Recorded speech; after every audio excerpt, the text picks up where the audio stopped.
This is Gateway City Sports. It's a trap!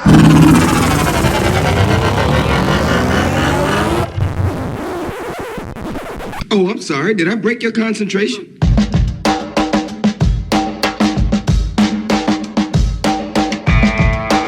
This is the Team of Rivals podcast.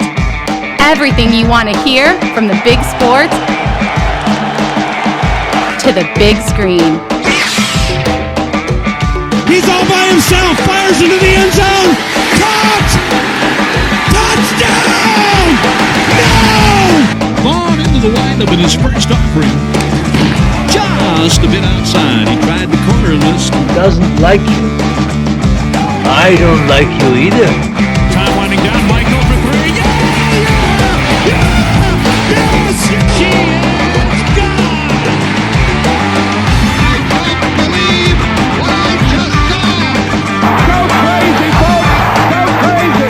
You believe in miracles? Yes!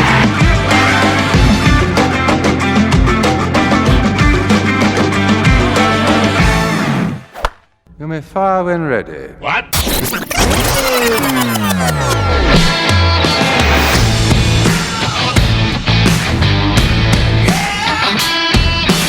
Welcome, Cubs and Cardinals fans, to the Team of Rivals podcast, proud members of the Gateway City Sports Network, where you can find great podcast and blog content. Follow us on social media at Team of Rivals Pod, or find us online at teamofrivalspodcast.com. For those of you who prefer to watch the show, we also post to YouTube, Facebook, and Rumble. So hit the like and subscribe buttons and be sure that notifications are on so that you know anytime we post new content. Folks, I struggled a little bit with what to open tonight's show because obviously we've got Series 3 coming up this weekend. The boy and I will be in St. Louis, riding down. We'll be taking the train down tomorrow night, being Friday as we record this on Thursday. And then we'll be at the Saturday and Sunday matinee games. And, you know, you can hit us up on the Facebook page or on the old Twitters or whatever, and maybe you can buy me around, because, well, you know what? You can buy the boy around too. I'm sure he would appreciate a free lemonade. But that's not what I wanted to start with. What I really wanted to start with was something that I shared with the guys. Elliott reacted to and Ron didn't, and so I just can't wait to see his reaction live about this. I've made no secret of the fact that I am single. And so while I was out at my dad's this past weekend, I was on one of the dating apps and probably my favorite profile popped up. And so I shared it with the guys, and I have to share it with you. Quoting from her About Me section, for the visual ones, I'm tall, bright blue eyes, big lips, great smile, long legs, fat ass, big boobs, curvy shape. I mean, pretty much checks all the boxes. Guys, I had to swipe right? Yeah. Joining me tonight and every night, co-founder of TR number 104 in the 2021 edition of the Top Cards on Twitter, Ron Nuttall, and permanent occasional guest host, Elliott Dewey. Fellas, how's it going? The Cubs are terrible. They just lost to the Pirates. I'm looking forward to a sweep this weekend. Stinks. Terrible. We stinks. Yeah, and it doesn't even feel like they're trying to do this. Like in 12, 13, 14, it really did feel like they were trying to. It feels like they've kind of backed into this. Like, they keep running Hayward out in right field. I mean, they telegraphed they were going to be bad for 3 or 4 years before they got things going. I mean, they did a better job of laying out expectations of that, and that's why I think there was some patience over there. You know what? We're just going to go to the ballpark and enjoy the atmosphere.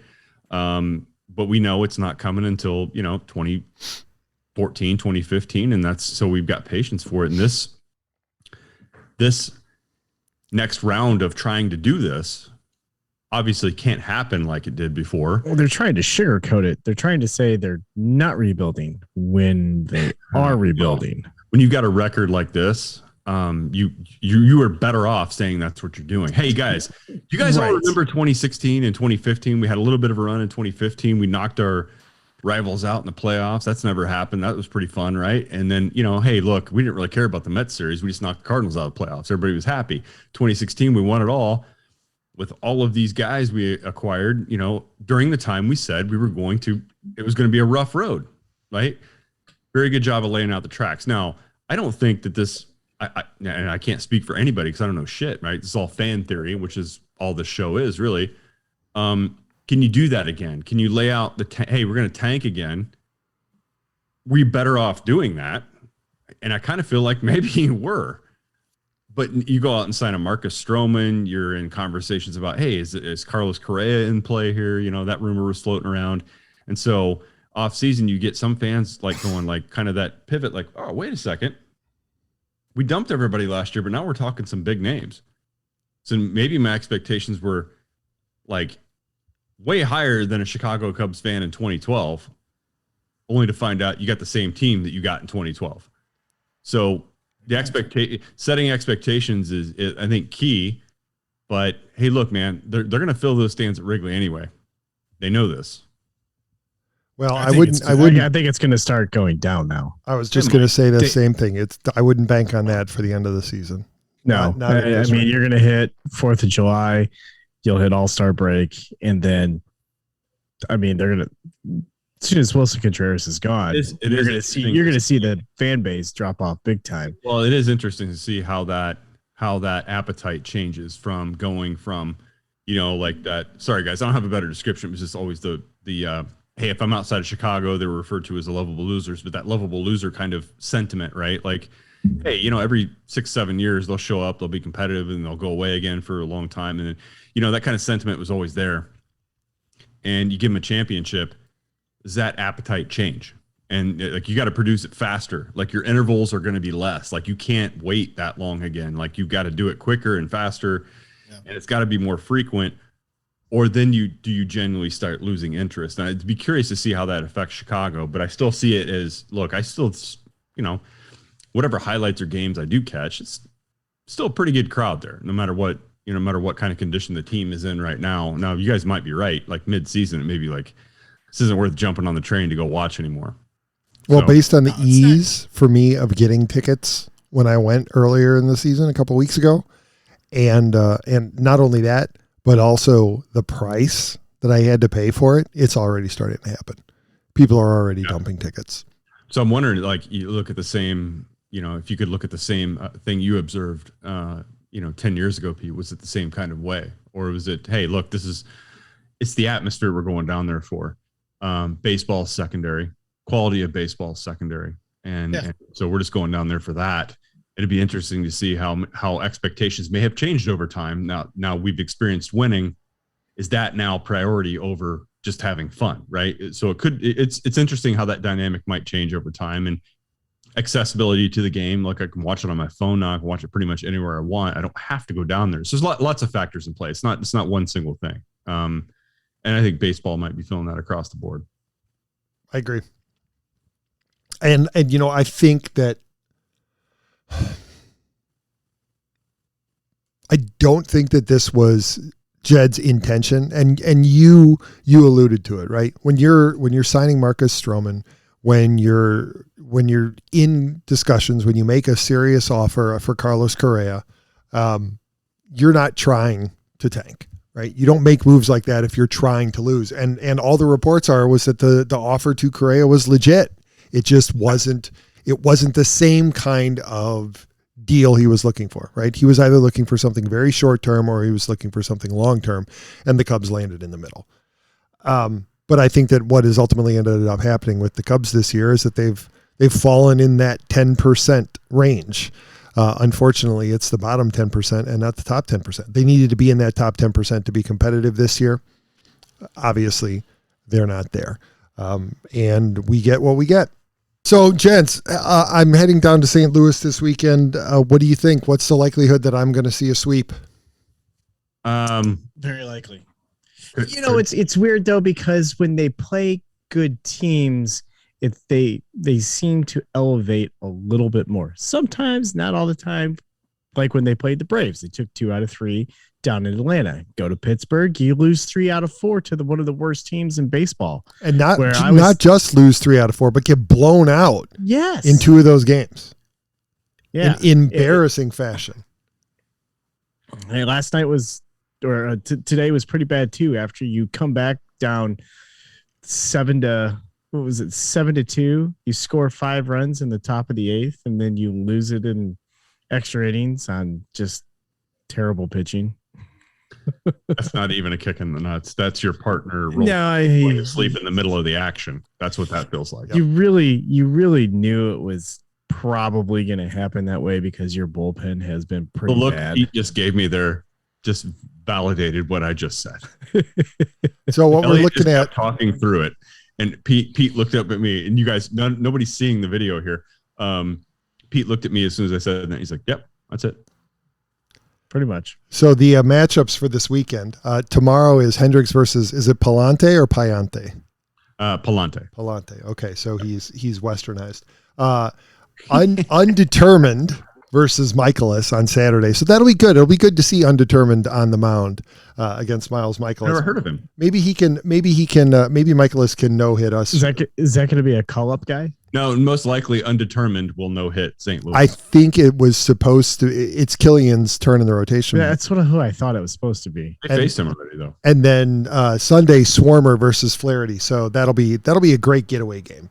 That'll be a good one for us to walk out with a bad taste in our mouth and go hop on the train. No. I wouldn't bank on that one. I think Jack has had a rough 2 outings. His first 2 outings back off the IL. Sorry, I almost said DL. Ron, Matt Swarmer has 2 pitches. Fastball, slider. Apparently they look a lot alike, but he's a relief pitcher. Well, fine. Fair enough. Jack, I think if you poll St. Louis fans on his first start back off his injury, they'd say he wasn't ready yet. And he probably should have done another week, another rehab stint. He should have done more down in the minor leagues which means that he's right on time to dominate the Cubs. Maybe. and Jason Hayward. Well, maybe, but I wouldn't bank on that. I mean, seriously. I would. Jason Hayward's going to go 0 for 12 this weekend with 10 ground outs to the second baseman. You know what? You say that, Pete. And the other 2 will be pop outs to the shortstop who's been shifted to the right side of the infield. I know you say that, or he's going to go like 1 for 1 in one pinch hit scenario and hit like a grand slam to put him aboard. That's just what will happen. Or it'll be Ian Happ. One of those 2 players will come back to bite the Cardinals. And I swear, whenever I watch, it's Ian Happ. Morel's going to cause. Well, that guy's Happ has. Morel's going to cause a toothache, and I know you guys hate Ian Happ for some reason. If he could play 162 games against the Cardinals, he'd be an all-star. Well, he's playing good enough right now to be an all-star. He'll probably be the Cubs all-star. He's kind of the highlight if he's still the Cubs on the team this year so far. Right, exactly. Jesus, how does that make you feel? He could get traded. One player you guys didn't want to see anymore, and he might be your only. Well, no, Contreras is leading the vote, I think, in there. Yeah. Oh, yeah, that's right. Catching. Yeah. You know what? It'll depend on who's still in Chicago by the time that they announce the teams. That's a good point. And it's kind of funny. I laugh at that right now, thinking that's kind of funny. Watch him get traded to the Cardinals, and then he goes to he's an all-star as a Cardinal. You know what? Yanni's not been healthy, man. They could probably use him, to be honest with you. It could be David Robertson. He could also make the team. He could be named. True. He's been pretty dominant. Wouldn't that be something if the Cubs get like 2 or 3 all-stars? Giving up the solo home run in the bottom of the. Well, Pete, but that's going to happen. I want to talk about your trip to St. Louis, though. Yeah, I'm glad you're going down there. You have not been to that ballpark or stadium since last time. I think we were there, and it was Busch Stadium too. That's right. I've been to St. Louis since they built it. Had a room in the Hyatt, and was able to look down into the stadium. But no, never been inside. What they've done around the ballpark is definitely been an upgrade to the old one. So I think you and the boy will have a good time. I think it'll be a Cubs Cardinals weekend. You're going to see plenty of blue jerseys, like always. We see that in both ballparks, so it won't feel like such enemy territory. But I hope you guys enjoy that. I hope you got good seats. I hope you got shade, because if you go into 2 matinee games, it's going to be a little hot. Yep. Well, he's never been one to sit still anyway. I mean, even at Wrigley, he likes to explore the park. So I'm sure we'll make the most of that. We're in. We'll make sure you get a picture of him in front of every Cardinals Hall of Fame statue. There are plenty out there. You know what? I'll make a point of doing that. No, we're in the. I believe the way I lined it up, we're in the left field bleachers on Saturday, and then we're down the right field line on Sunday. I think we do a GoFundMe and get him like diamond seats, like right behind the plate, like green box, and just have him bring him down there. I wouldn't. No, I wouldn't say no. I'm glad you're going there, and I'm a little torn. It's my daughter's birthday this weekend, so I couldn't make this trip. I couldn't do that. It's her 6th birthday, so we've got plenty of stuff planned on this weekend. But I hope you guys enjoy that trip, and I hope you enjoy your experience in St. Louis like I did in Chicago, because I hadn't been there for a very long time since they upgraded the ballpark and everything. I thought it looked really nice. It was a fun event. I mean, glad we got to go to a doubleheader. That's rare, right? That we get to something like that. So I hope you and your boy enjoy your time down there. Yeah, he's excited about it. We're taking the train down. Awesome. We're staying in the old Union Station that they've converted into a hotel and an entertainment district. So he's excited about that, about getting to stay in a train station. And then, are you doing the Metro Link back and forth to the ballpark? That's exactly. And we can take the Metro Link down to the landing in I think it said we can be there in 20 minutes from our hotel. So, and then we'll just walk straight from there to the Arch. Yep. Cool. So All right. we're going to have a full weekend. All right. Well, great. And I'll check on with anybody I know from the area, say, should you go to the landing or not? That used to be the hot spot. I know that. Back in the 80s and 90s. I don't think it is so much anymore unless they've done something to it. But they have a Metrolink stop there, and it looks like it's the closest one to the Arch. So that may be yeah, okay. As long as you aren't planning to go in Laclede's Landing, I don't know if I'd go there anymore. No, not with the boy. Yeah, I'd probably just do a roundabout there. Yeah. Here's the Arch, buddy. See it? Okay, we're back. No, he does want to go up in the Arch, though. He's fascinated by it. So. Yeah, if you guys do, that'd be awesome. Yeah. So, a little bit, I guess, since we're talking baseball, my kids had an experience last night at the White Sox Single A Stadium there in Kannapolis, North Carolina. It's the Kannapolis Cannon Ballers. And a couple of years ago, last time we had went, they were the Kannapolis Intimidators. And correct me if I'm wrong, they were playing our very own Myrtle Beach Penguins, correct? They were playing Pelicans. Sorry. Yep, they were playing the Myrtle Beach Pelicans, which I thought was kind of funny. I'm like, oh, here I am. So my wife bought tickets last week, completely forgot about it until like earlier this week. She reminded me. I'm like, oh shit, I've got to leave work a little bit early on a Wednesday and head to. Okay, he's not frozen. Okay, he's just smiling at something for a very long time and not breathing, evidently.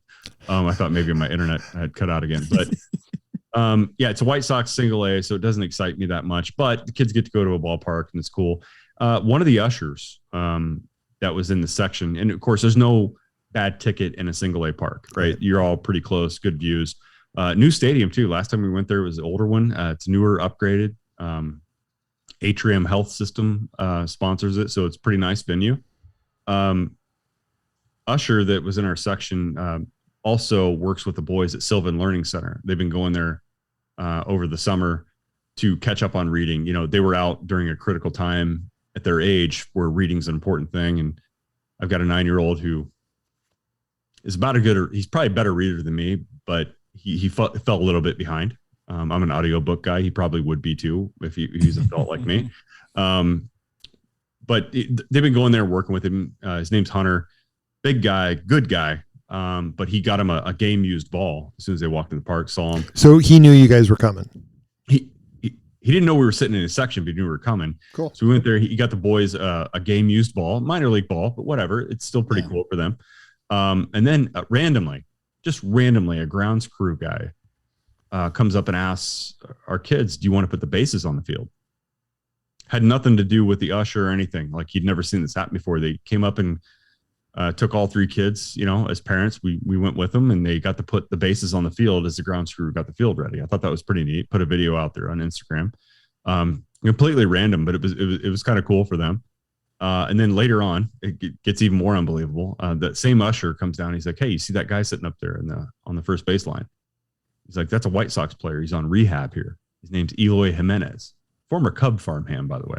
Yes, we know. I see the pain in both of your faces. Yeah, I just want to remind you, Ron, of you rolling your eyes at Elliott and I as we were getting all excited about the prodigious shots he was launching into the night when he was in the minors, and then like 2 weeks later he was traded to the South Side. Jose Quintana, right? That was the deal. I think we had a podcast about that whole trade. Did. But so going to the White Sox game this weekend. Oh, they're giving away an Eloy Jimenez bobblehead. Nice.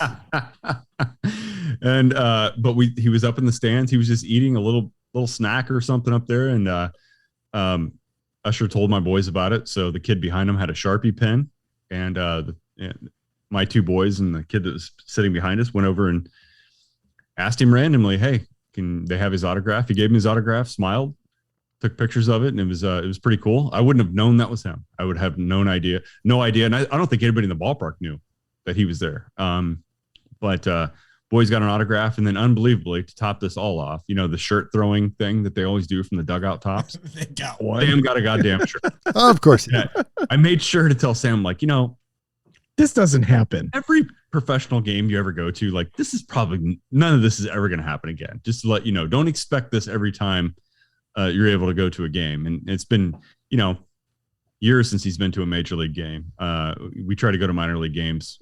Maybe once a year, whatever, Charlotte Knights, the White Sox AAA. But anyway, so it was a pretty cool night, unexpected.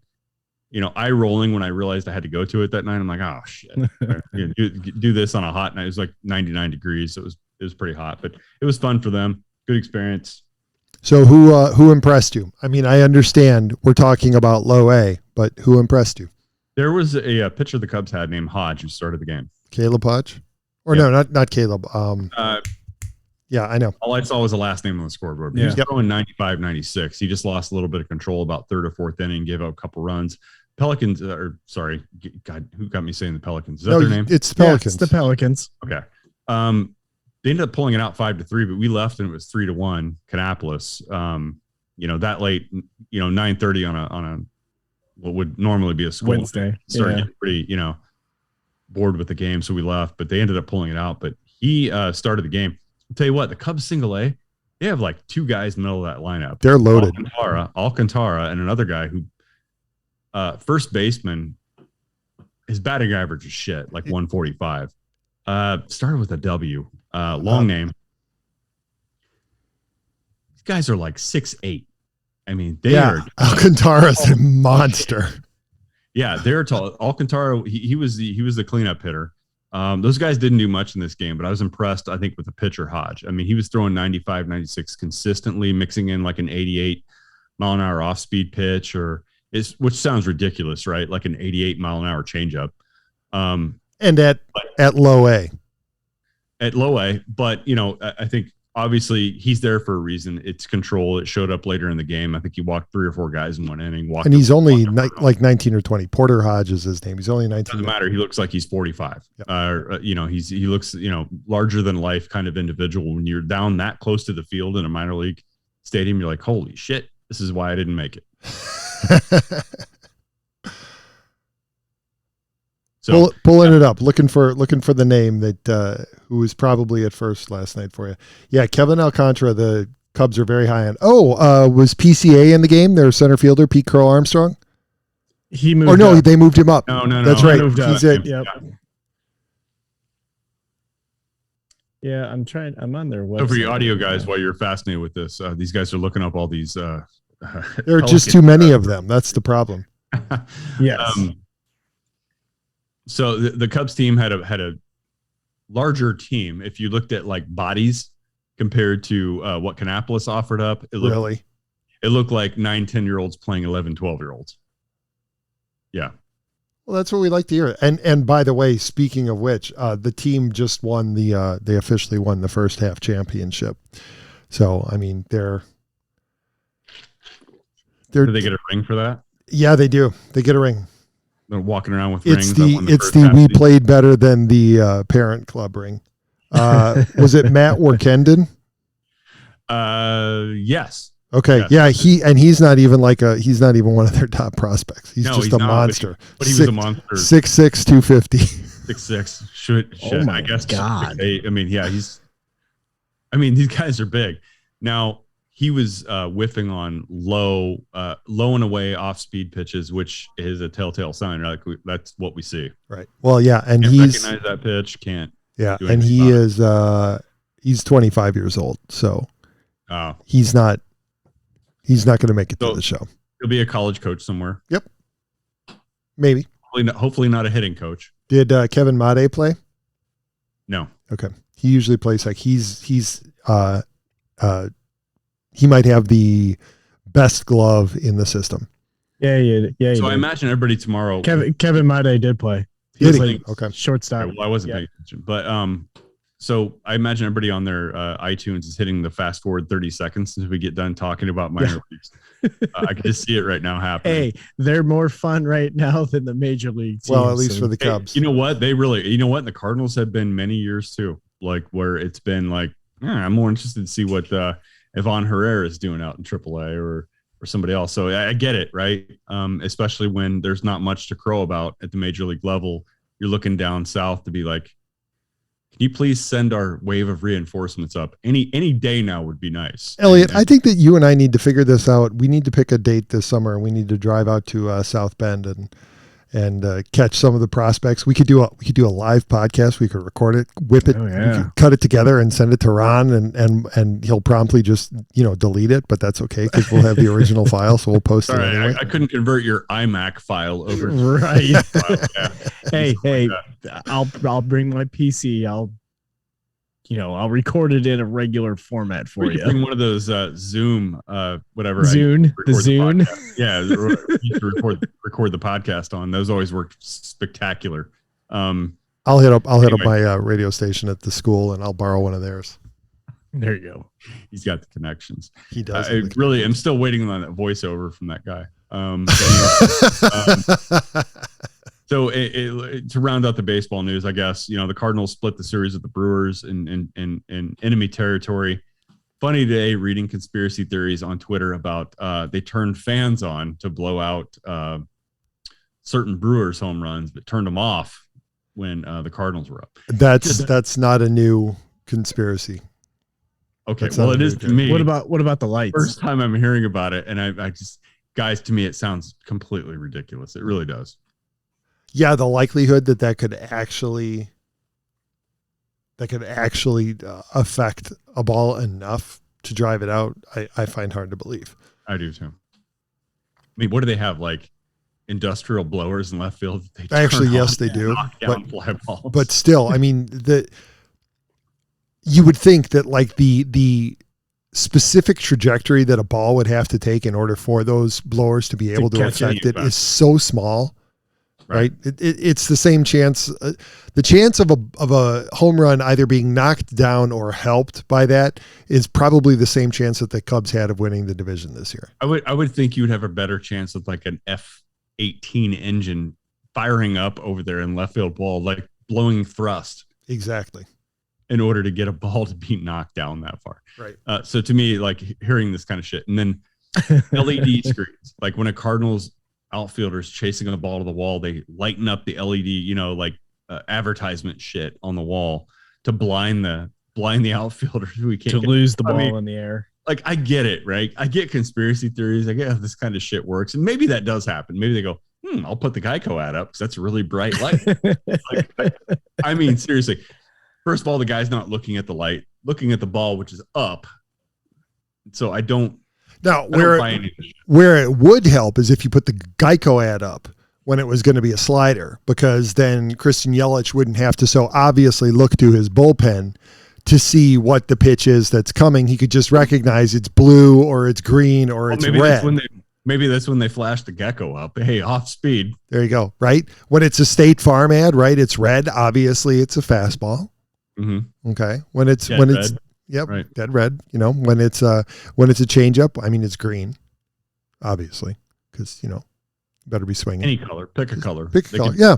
All day long. So maybe they do. Maybe there's a little credibility. We should look into it. I think we've got our next series of podcasts, baseball conspiracies. We could have a lot of fun with that. We could. We absolutely could. And that's about the end of my baseball coverage tonight. Yeah, I know. It doesn't feel like there's as much to talk about because, one of our teams is just, I think for the first time in the 6 years that we've been doing this, one of the teams is so terrible that it's not worth talking about them. I know. It hasn't happened yet. I mean, we had a couple of years where the Cardinals weren't really in contention, but they still were not so bad that they weren't worth talking about. They were at least there until the last days. At least there was something to complain about. At least they were good enough that there was something to complain about. Agreed. Whereas they're so awful, there's really nothing to complain about. Right, but I will still pat ourselves on the back because, I mean, at least we're continuing to put out content unlike the rest of our podcast network compatriots. Holy shit, I've been all over their ass. And you know what, Ron? You know what you need when somebody else is all over your ass, especially in the face of a monkeypox pandemic? That's the thing I fear the most. So it's all important for us to stay protected. Exactly. Sometimes life throws you a monkeypox, and that's why that's why you need Allstate. He gets up and walks away right in the middle of the ad read. Son of a bitch. All right. The Riley Group has 2 locations in Festus and Arnold to serve you. They offer home, auto, boat, motorcycle, business, life insurance, investments, and so much more. They offer a customized approach that is unique to your situation. So to make sure you, your family, and assets are properly protected, they offer great rates and savings against monkeypox. Give Sean and his team a call today at 636-764-6294. They'll give you an insurance quote right over the phone. You can even give them a call to talk sports. I think they do that too. And they can also give you an update on this monkeypox threat. We all have busy lives. You can email Sean at SeanWiley@allstate.com talking about your coverage options. And remember, you're in good hands from monkeypox with Allstate. That's another ad read that we're going to have to pay him back for. Not doing it. I hope he's listening to this and laughing hysterically. We're just kidding, Sean. Threw monkeypox in there for comic effect. We love you guys. They don't really cover monkeypox, people. Are you sure? Have you asked? It might be an additional rider. But maybe they do. Yeah. Maybe they do. From a foreign visit. Yep. Do I have to read it again? No, you don't have to read it again. But I will say one thing. What was it? 5 years ago, not long after we started this podcast, Elliott, I don't think you had joined us yet. The very first time that I mentioned the Cubs' potential pursuit of Shohei Ohtani, and Ron said, who? And then about 6 to 8 months later, Ron was like, I am tired. And at this time, you were with us. Ron's like, I am tired of hearing about Shohei Ohtani. Guys, 2 home runs, 8 RBIs, and then he follows it up the next day with a 13 strikeout start. The dude is ridiculous. It really is ridiculous. Here's the thing. I said last year, Pete, I was talking about him now. They're not. He's out in LA with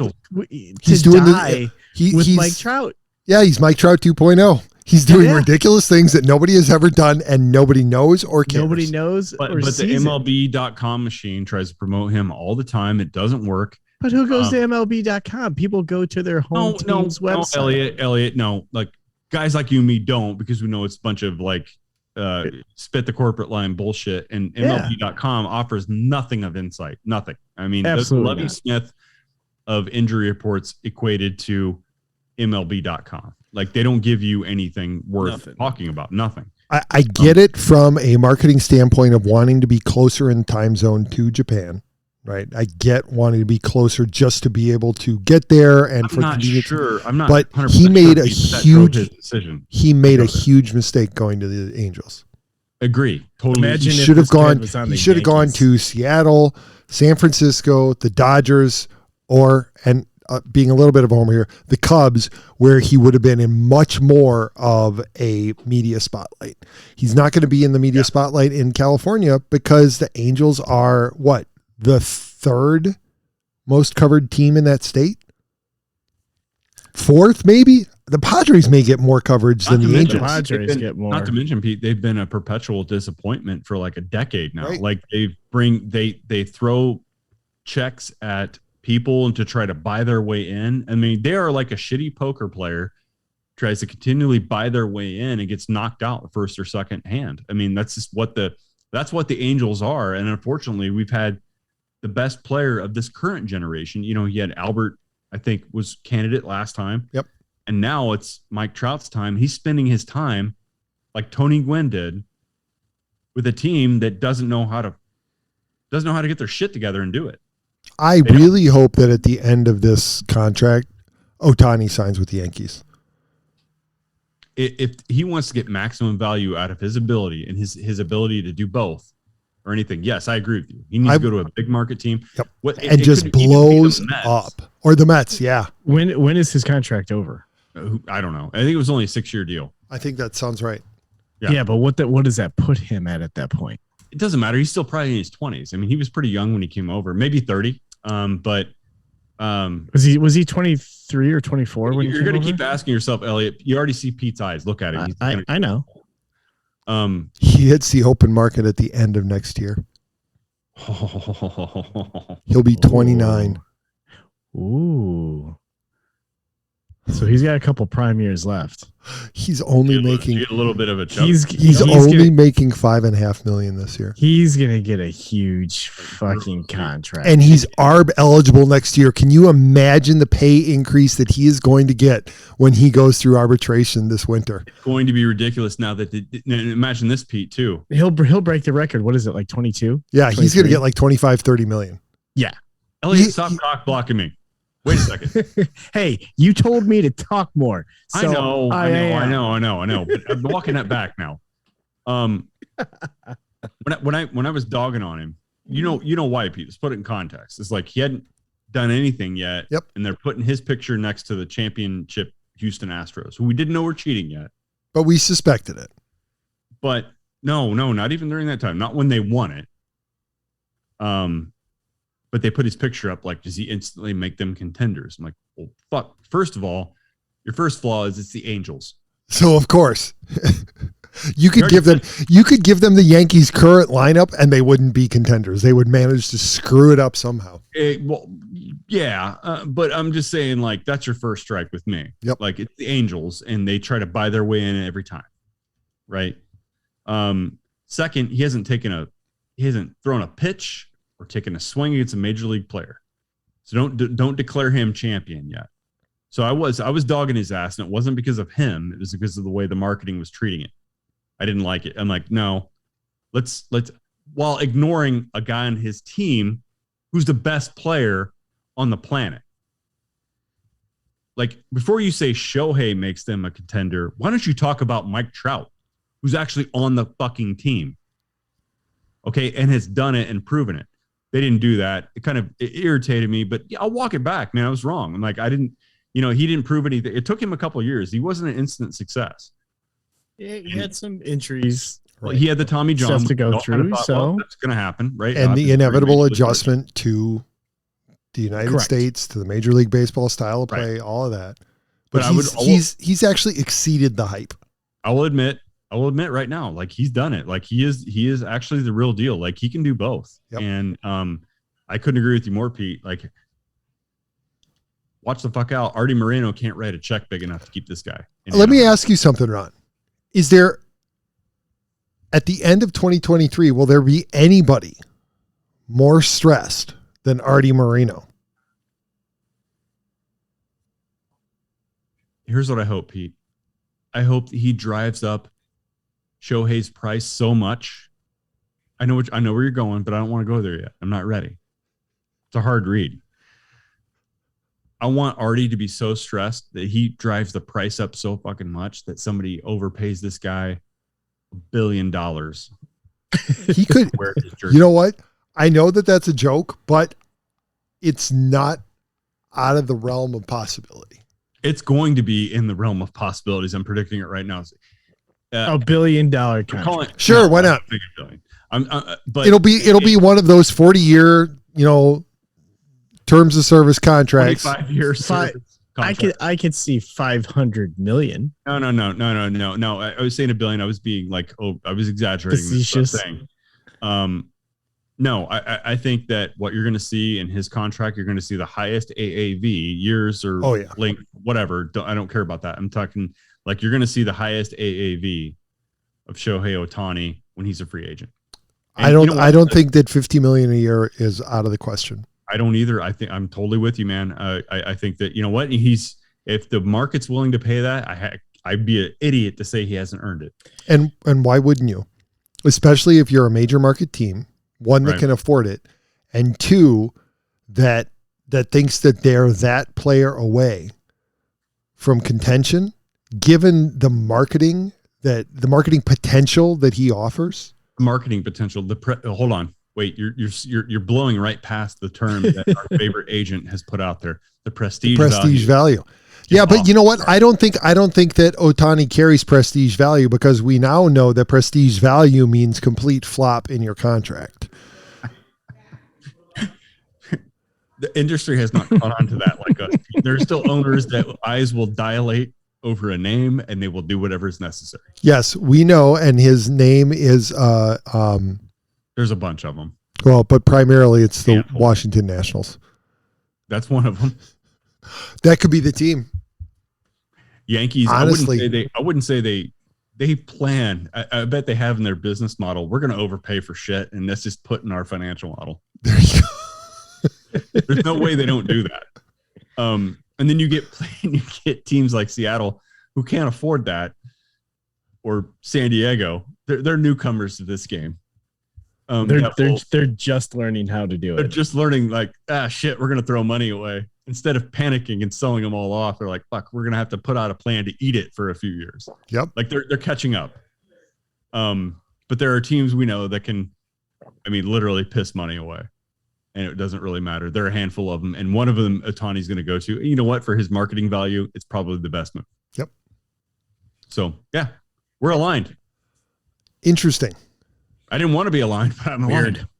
And you know what? That's all stressful, to align to something that I disagreed with and thought was going to flop.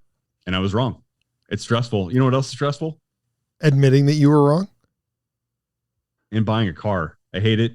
I just bought a new car recently. I had to. We all know that can be stressful, but it doesn't have to be. Fifth Street Motors, located in Pacific, Missouri, will help you find the vehicle you need no matter what brand. Fifth Street Motors believes in giving you the best price on a pre-owned vehicle that will fit your budget. Give Brandon or Dawn a call today at 573-259-1306 and tell them TR_Ron75 sent.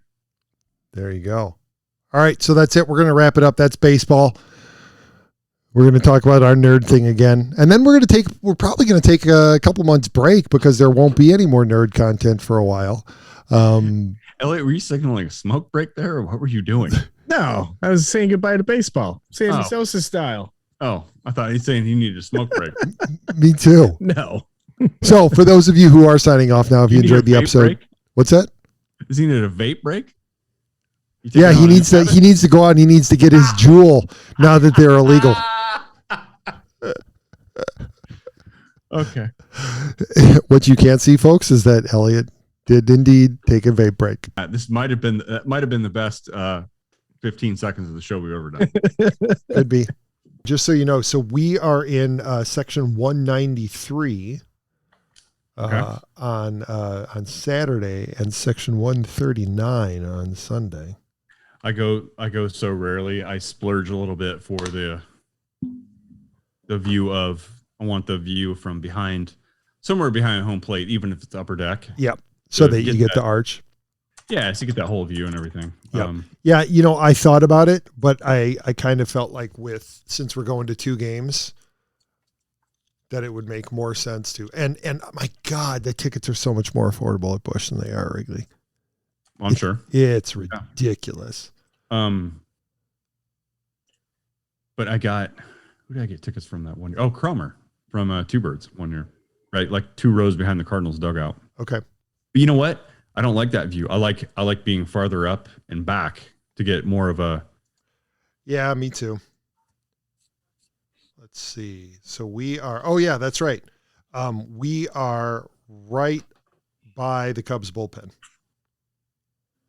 So we're in left center field.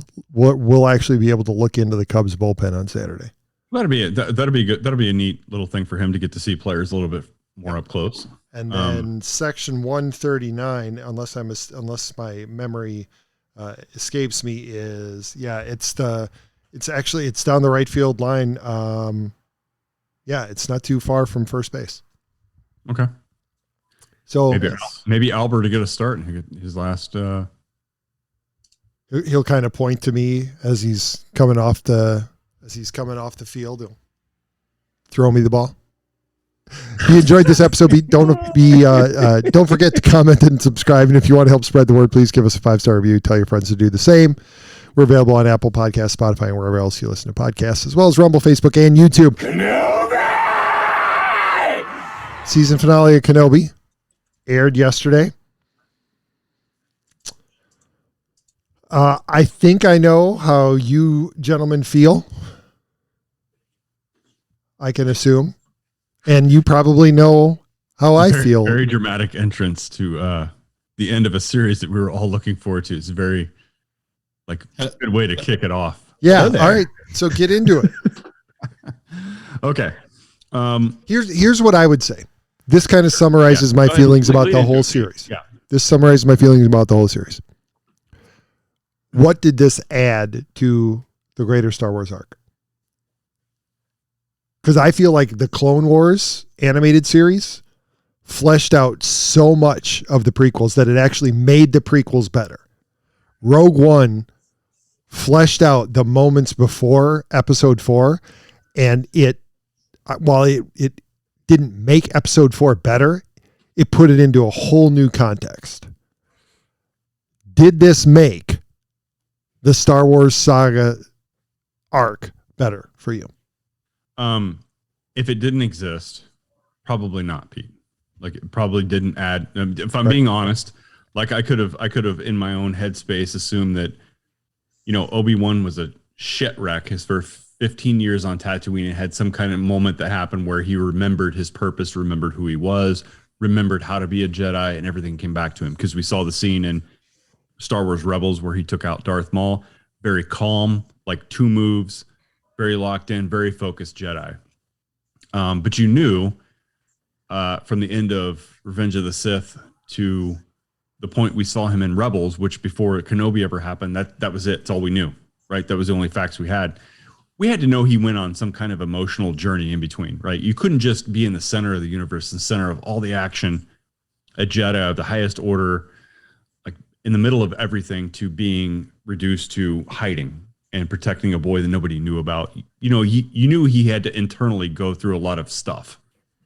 But by the time we saw him back in Rebels, which is the animated series, which a lot of people who watched the Kenobi series has never watched Rebels didn't know about, but we did. Diehard fans knew about it. We knew this. We knew he went on some kind of thing between then, but it was okay for us to kind of fill that in ourselves. I know the comic books tried to, but with this Kenobi series, it's shown that, hey, whatever ends up on live action, live screen tends to override whatever's been done in other canon, whether it be animation or comic book, right? So you can only, or novel. So it can only kind of, you got to take that stuff with a grain of salt, right? Even though we have the story group who doesn't appear to be doing a whole hell of a lot to button up the continuity, which, not that I have so much of an issue with that, and I'll get into why maybe later if I remember my point, but no, to your point, did this add a ton to it? Maybe not, but I will say it did show a broken Obi-Wan at one point, and it did show a point where he remembered his purpose or got his inspiration again from the Skywalker children, and not in a selfish way, but in a way that said, hey, this was my purpose. Now I remember. Let's be specific. He didn't get it from the Skywalker children. Based on what was on that screen, he got it from it's Leia. all subject to interpretation. There was one image of Luke in that montage. No, okay. There was one, correct, but he had been there for years looking after one boy. Right. I realized in the montage, and that's probably movie footage more than anything, or footage they shot more than anything, which could have been a miss. I'll admit that. They could have put in other cuts when he was younger and everything, right, to make that more meaningful. But it was still Leia, who was still a Skywalker kid, that helped him remember himself, remember his purpose, and he was able to regain his strength from that, I believe, his center, his focus. So in that respect, this didn't take, to your point, Pete, no, did this add anything? I don't think it did for me. It wouldn't have changed how I see the original trilogy at all, or even the scene in Rebels. But it didn't take away from it either.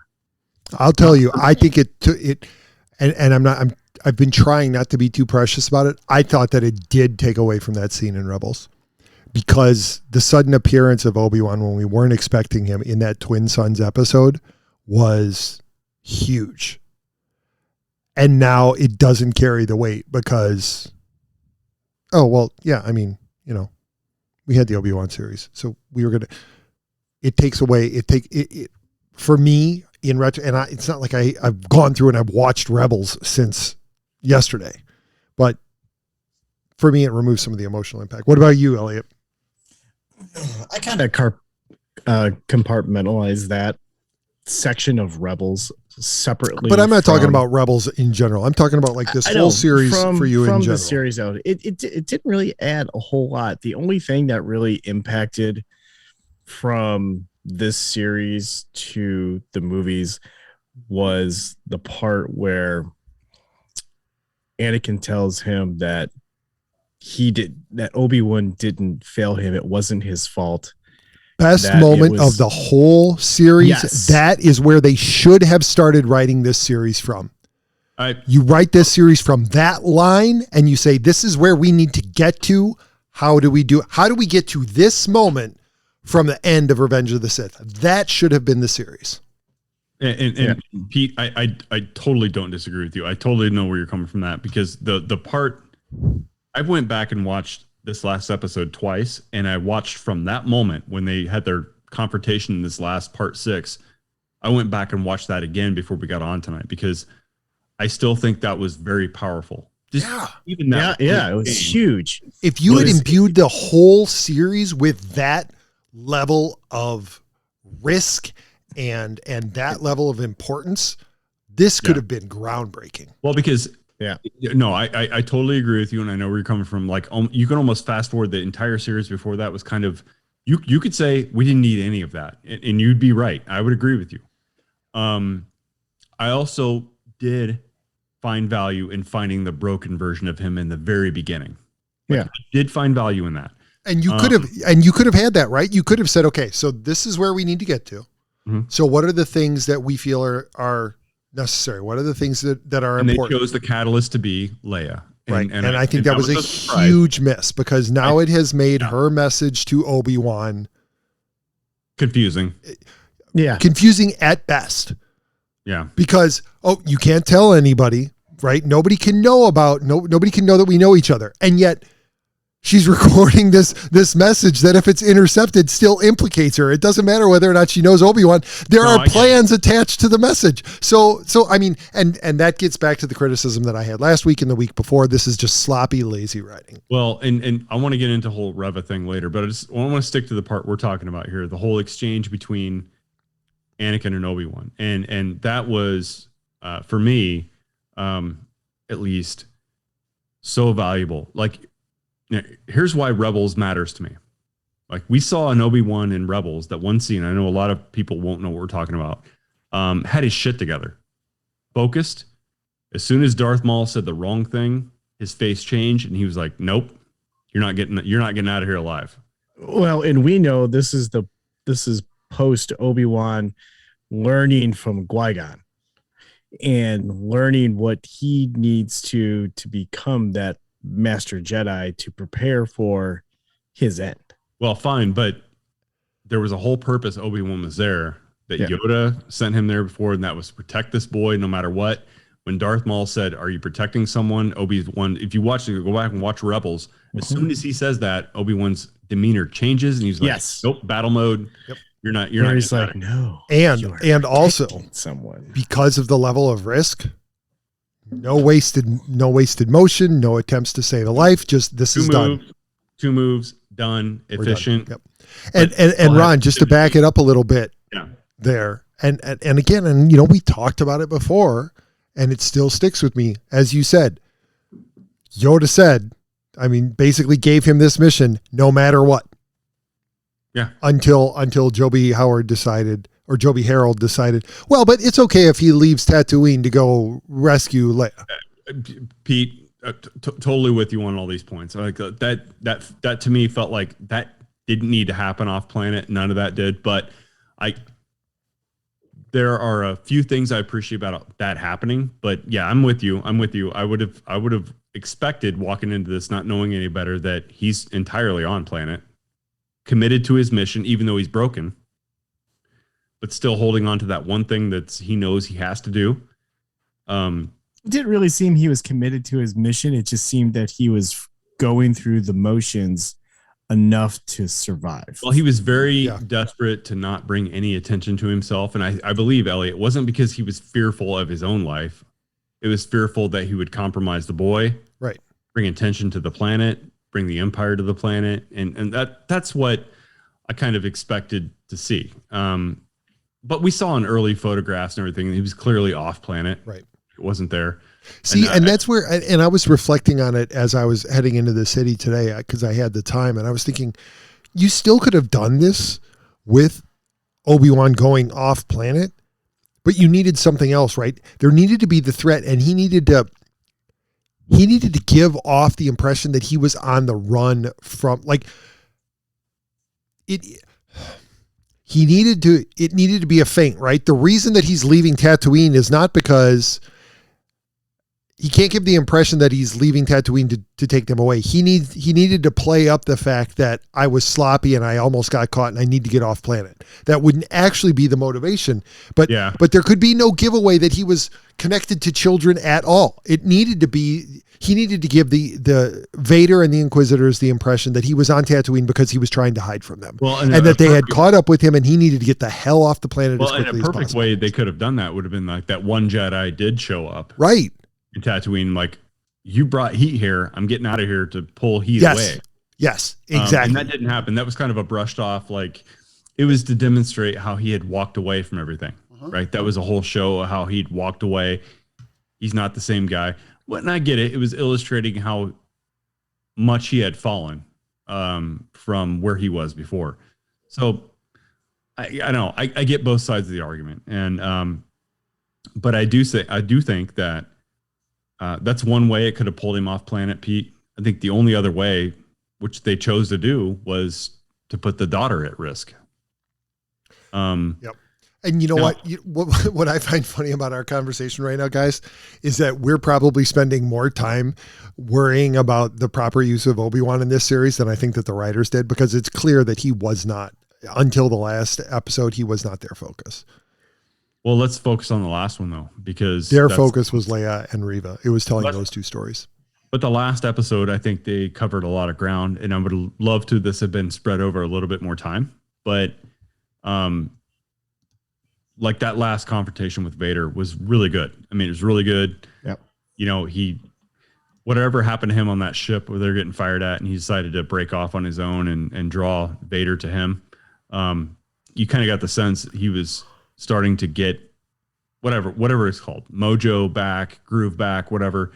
Can I just say real quickly, I am very grateful that Kumail Nanjiani's character wasn't sent off to a casino planet as a side plot, just to divert us so that we could give, we could give our feelings on consumer culture.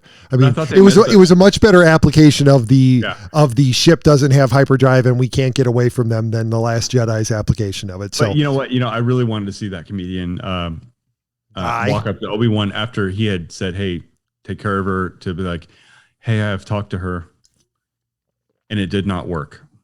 And walk away from him. So he's like, "Shit, that guy's useless."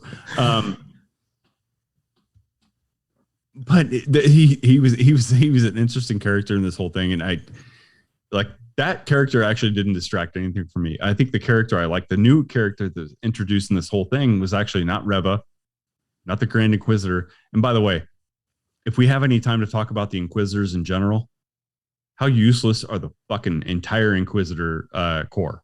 Like, they couldn't take down a 12-year-old Ezra Bridger in Rebels.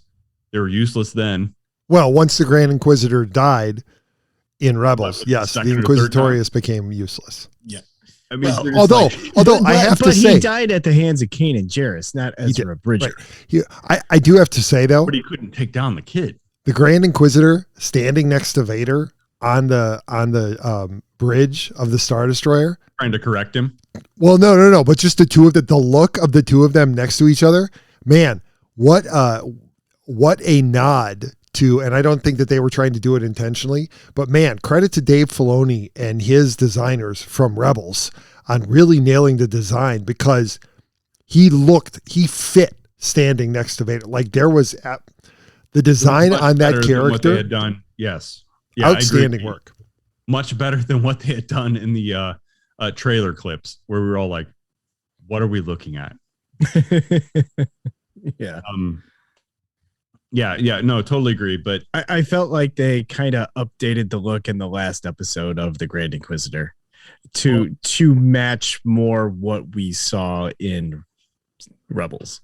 Yeah, I totally agree, Elliott. But let's get to the part that we all, I think most of us got like a little bit of emotional ties to, and that is the confrontation after Obi-Wan remembers his purpose, regains his strength, throws a shit ton of rocks off himself, and just like Rey. Vader. Yep. No. Yes. I'm not going to let you bring back the sequel trilogy into this. I won't do it.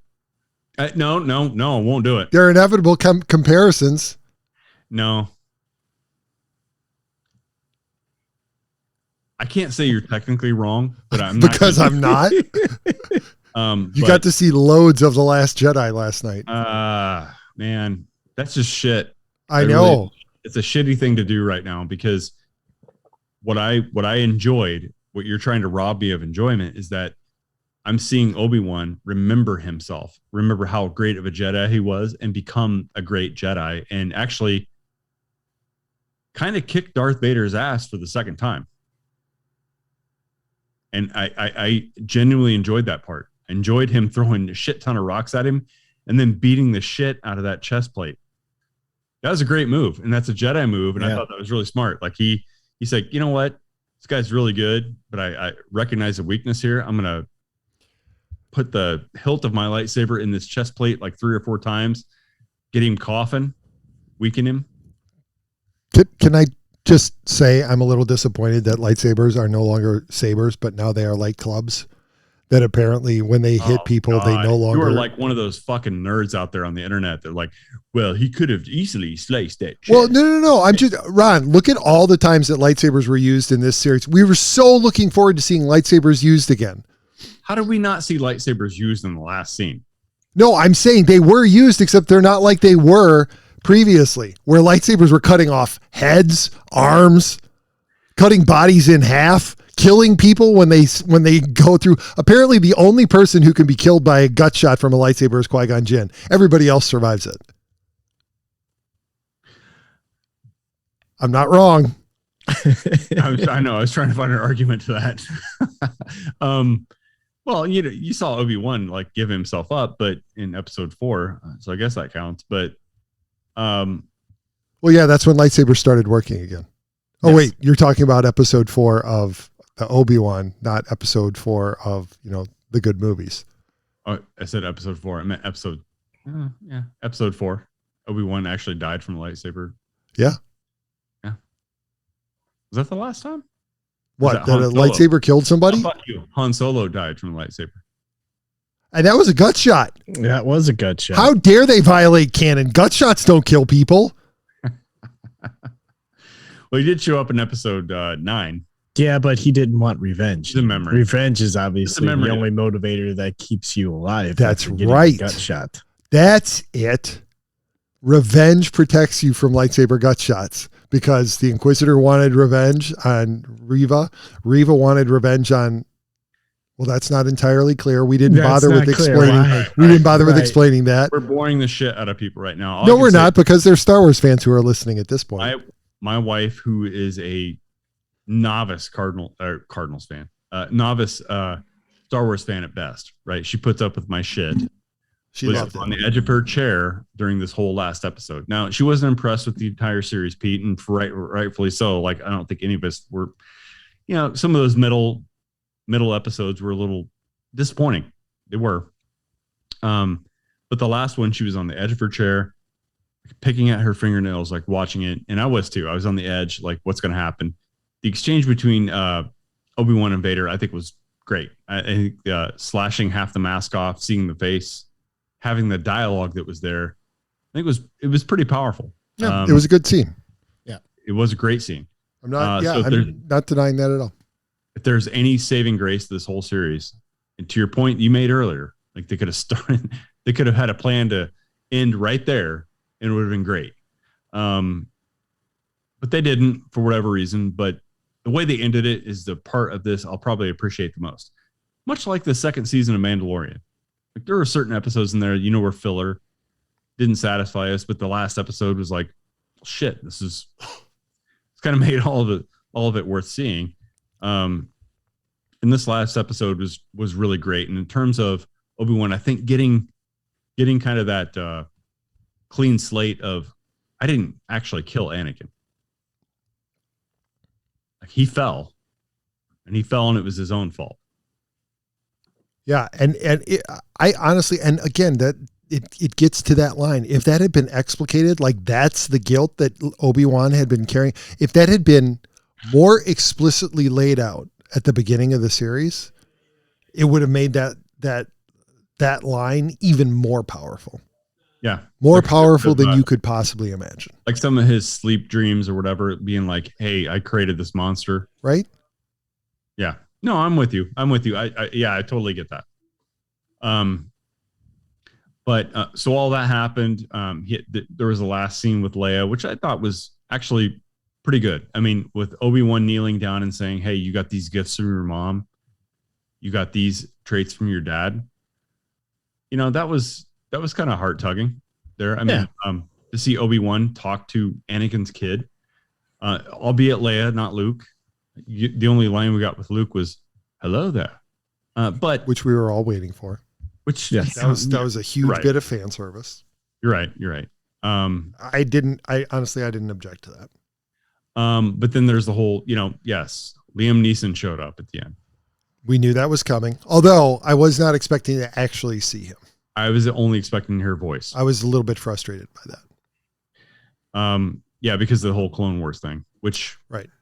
Most of the people that watched Obi-Wan didn't watch Clone Wars. So you get it, right? Like I know that the retcon that people are trying to say is that your ability to appear as a Force ghost is dependent upon your ability and not the recipient's ability, right? So the reason that Obi-Wan was so staticky and faded out the first time that he appeared to Luke on Hoth, or the first time he appeared to Luke during the Death Star trench, was because he had just died and he was just starting to use it, right? And then as it got stronger, he was clearer. And that's why in Jedi, The Last Jedi, Yoda was actually able to hit Luke. He was actually able to touch Luke because his study of being a part of the living force had advanced so much that he was actually able to physically manifest himself. Right. That's the retcon that I'm hearing. And so because Qui-Gon is far more developed, 12, 13 years on, that's why he's able to appear to Obi-Wan when he could only be a disembodied voice to Yoda. Well, but he did say to Obi-Wan, like, I've always been here. Right. Yeah, I know. Just weren't ready to see it. I know. And I think some of it, the other half is dependent on the Force user being at that level or being at that mindset where they can actually see it. Correct. Yeah. So anyway, you know what? This series brought something to all of us. Sometimes little, sometimes a little bit more context. I'm disappointed in kind of like the middle chapters of this series, but definitely not disappointed at the end. I think the end was didn't take away from the confrontation of episode 4. That's still a lame confrontation. It always was, quite honestly, guys, when we were kids. But it doesn't take away from that. But it sure doesn't add a ton. But I think where we'll get our this is more of a satisfaction of the end of Clone Wars, the end of Revenge of the Sith, than it is, hey, make me feel better about episode 4, as much as it is make me feel better about the end of Revenge of the Sith and Clone Wars and everything else.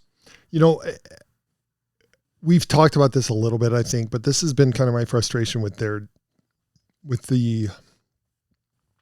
recycling of favorite characters, is that they all have plot armor. Part of the effectiveness of Rogue One was that we didn't know what was going to happen to all of the protagonists in that film. We didn't know if they were going to survive. And so there was that risk. and every one of them died. And it was like, oh man, I did not really expect that. In here, we knew you can't kill Leia. You can put her in a torture rack. You can threaten to have kidnapped her and everything. We know she's getting away. There's no threat. There's no threat to Luke when he's being chased by Reva into Beggar's Canyon. We know he's going to survive. There's no threat to Obi-Wan in his fight with Vader. And also it lowered the stakes with Vader because we knew what Obi-Wan should have done. And if this was a clean slate, what would have happened in a clean story, right? Not talking Obi-Wan and Vader, but talking a protagonist and an antagonist with the stakes that had been set up for us. You would have ended it. Right? He would have ended it. He would have killed Vader, but Vader was protected by plot armor. He could not kill him. And so all of the stakes in this series were lowered because we knew that those 4 characters had to survive. But for me personally, I'm only speaking for me. Why Obi-Wan had his shit so well together during Rebels was because of what happened to him during this series. Yeah, I know, but now Obi-Wan is complicit in all of the evil that Vader inflicts on the universe. Because he let him live twice. Correct. And this time is worse than the first time. And his humanity, his heartstrings are not wanting to end his friend. Even though he said goodbye. But it's not his friend anymore. He knows who he is. I know, but still to me, it's like goodbye, Darth. Still like, I still saw your face. I know who you are. And at the end, in Return of the Jedi, it really was still him. But that was only because Luke was able to get through because it was his son. Well, that could have been a first seen or known thing too. Like that's what it's going to take. And that's why I have protect this kid. So Ron, you never actually got to it. But I think you were I don't want to lose one thing here. I don't. No shit, Pete. Go ahead. Well, I was just going to say you started to say the character that you were excited about seeing, and then you actually never made the point. But I think I know where you're going. The character that you enjoyed being introduced was Roken. Yeah, I think we're going to see him in Andor. That's shit. Yeah, no, exactly right. Ice Cube's son. Yeah. Was in this. He was the rebel leader there, Roken. I'm just waiting to see him show up in slides in episode 3 of Andor. You know, right? The socks, the slides. He walks out with a 40 and he goes ahead. He pours some out for his homies, and then Cuba Gooding Jr. makes an appearance straight out of Compton. I totally think. I mean, this guy is like I've followed him on Twitter, and he is like a genuine, like, true Star Wars fan. Like he loves it, and I think he is gonna cross paths with Andor. I think that's gonna be a thing. Yeah. So I think that's good. That's good. How excited are you about Reva, the series? Because it's clearly gonna happen. She got plot armor. I know, man, but this is another Finn, right? Like you had something you could have done, and you chose not to do it, and you made it like, fuck. Why'd you make it so uninteresting? Like you could have made it better. Finn, a defective stormtrooper, and you stopped, and you didn't really do anything with it. And it speaks nothing to the actors. Not talking about the actors, like the characters. You didn't do anything with them. It's the writing. We still don't know what her motivation was. Why did she go to Tatooine? Who is it to get revenge on? Yeah, it was clearly Vader. Because was it? Whatever. Was it Vader? But she didn't. She didn't know that it was Vader's kid. No, but Pete, in the 4 cuts, like they expect you all to believe in me that she knew it was Vader's son.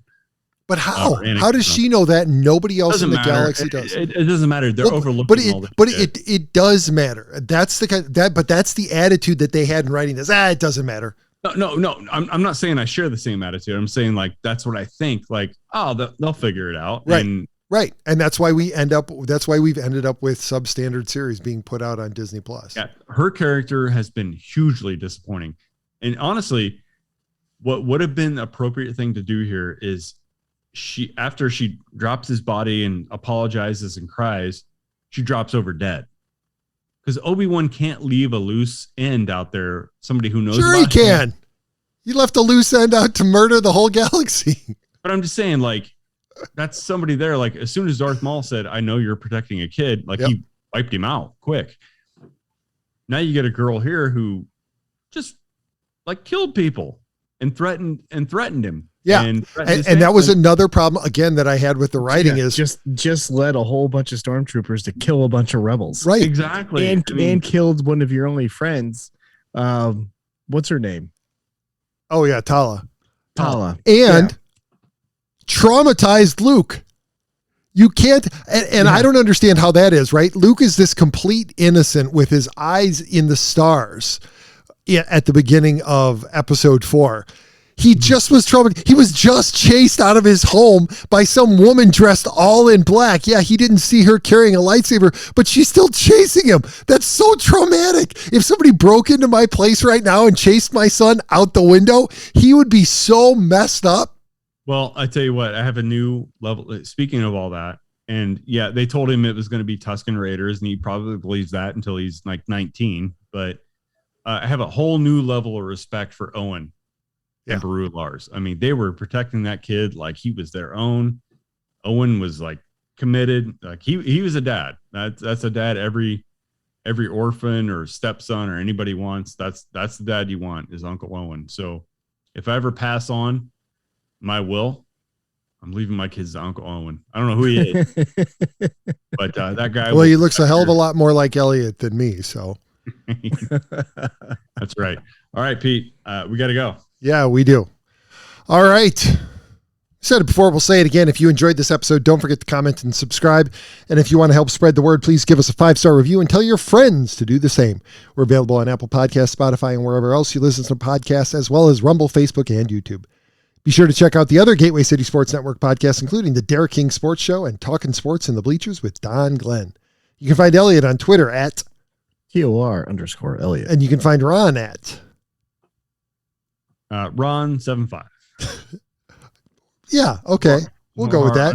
Or Ron75. Get in touch with us at the show at teamofrivalspodcast.com or on any social media channel at Team of Rivals Pod. And if you happen to be anywhere near section 193 on Saturday or section 139 on Sunday, hit us up. I'll be wearing the Team of Rivals podcast hat. Home turf. That's right. That's all I got, gentlemen. All right. Well, have fun, Pete. I hope you have a great trip. Enjoy St. Louis. And we'll talk to you all next week. Love you all so much, everyone. Bye-bye.